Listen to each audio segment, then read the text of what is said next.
ನಾವು ಗಂಡಸರು, ನಾವು ಅಳಬಾರದಂತೆ. ಎಷ್ಟು ವಿಚಿತ್ರ ಅಲ್ವಾ ಈ ಜನ. ಅಳಬಾರದು ಅಂತ ಹೇಳೋ ಇದೇ ಸಮಾಜ, ಇದೇ ಜನ ನೋವು ಕೊಟ್ಟು ಘಾಸಿ ಮಾಡಿ ಅಳಬೇಡ ಅಂತ ತಾಕೀತು ಮಾಡ್ತಾರೆ. ಇಲ್ಲಿ ಕಲ್ಲು ಕೂಡ ಕರಗುತ್ತೆ ಸ್ವಾಮಿ, ಮನಸ್ಸು ಕರಗಲ್ವಾ? ನಮಗೂ ನೋವಾಗುತ್ತೆ. ಅಪ್ಪ ಬೈದರೆ ನೋವಾಗುತ್ತೆ, ಅಪಮಾನ ಮಾಡಿದರೆ ನೋವಾಗುತ್ತೆ. ಯಾರಾದರೂ ಬೆನ್ನ ಹಿಂದೆ ಕೆಟ್ಟದಾಗಿ ಮಾತಾಡಿದರೆ ನೋವಾಗುತ್ತೆ. ನಂಬಿಕೆ ದ್ರೋಹ ಮಾಡಿದರೆ ನೋವಾಗುತ್ತೆ. ನಂಬಿದವರು ಮುನಿಸಿಕೊಂಡರೆ ನೋವಾಗುತ್ತೆ. ದಣಿವಾದರೆ ನೋವಾಗುತ್ತೆ. ಜವಾಬ್ದಾರಿ ನಿಭಾಯಿಸೋಕೆ ವಿಫಲರಾದಾಗ ನೋವಾಗುತ್ತೆ. ನಮ್ಮ ಪ್ರೀತಿ ಪಾತ್ರರ ಅವಶ್ಯಕತೆಗೆ ನಾವು ಸ್ಪಂದಿಸದೆ ಹೋದಾಗ ನೋವಾಗುತ್ತೆ. ಕೈ ಚಾಚಿ ಕೇಳೋಕೆ ನೋವಾಗುತ್ತೆ. ಆಸೆಗಳು ಈಡೇರದೆ ಹೋದಾಗ ನೋವಾಗುತ್ತೆ.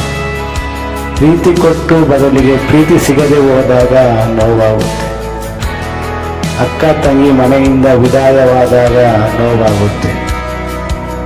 ಅಪ್ಪನ ಮುತ್ತನ್ನು ಕಂಡಾಗ ನೋವಾಗುತ್ತೆ. ಅಮ್ಮನ ಕತ್ತಲ್ಲಿ ಕೈಯಲ್ಲಿ ಸುಕ್ಕುಗಳು ಕಂಡಾಗ ನೋವಾಗುತ್ತೆ. ಪ್ರೀತಿಸುವ ಇವರೆಲ್ಲರೂ ಒಬ್ಬೊಬ್ಬರಾಗಿ ಹೊರಹೋದಾಗ ನೋವಾಗುತ್ತೆ. ಅಪ್ಪ ವಯೋಸಹಜ ಕಾರಣಕ್ಕೆ ಮುದುಡಿ ಮೂಲೆಯಲ್ಲಿ ಕೂತಿದ್ದ ಸಂದರ್ಭ ಬಂದಾಗ ಹೃದಯ ಚೂರು ಚೂರಿ ಮಾಡಿದಷ್ಟು ನೋವಾಗುತ್ತೆ. ಅಮ್ಮನಿಗೆ ಮಂಡಿ ನೋವು ಅಂದಾಗ ನೋವಾಗುತ್ತೆ. ಅವಳ ಕಣ್ಣಲ್ಲಿ ನನ್ನಿಂದ ಕಣ್ಣೀರು ಹನಿದರೆ ನೋವಾಗುತ್ತೆ.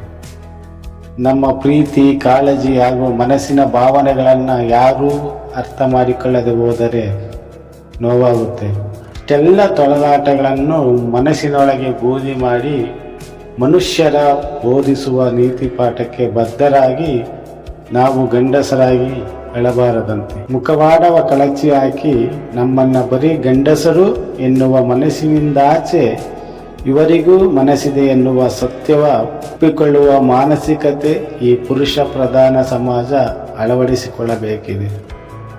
ಗಂಡಸರಾದ ನಮಗೂ ಭಾವನೆಗಳ ಕಣ್ಣೀರು ಹಾಕುವ ಸ್ವತಂತ್ರ ಹಾಗೂ ಸ್ಪಂದಿಸುವ ತೋಳು ಬೇಕಿದೆ ಎನ್ನುವುದೇ ಸತ್ಯ.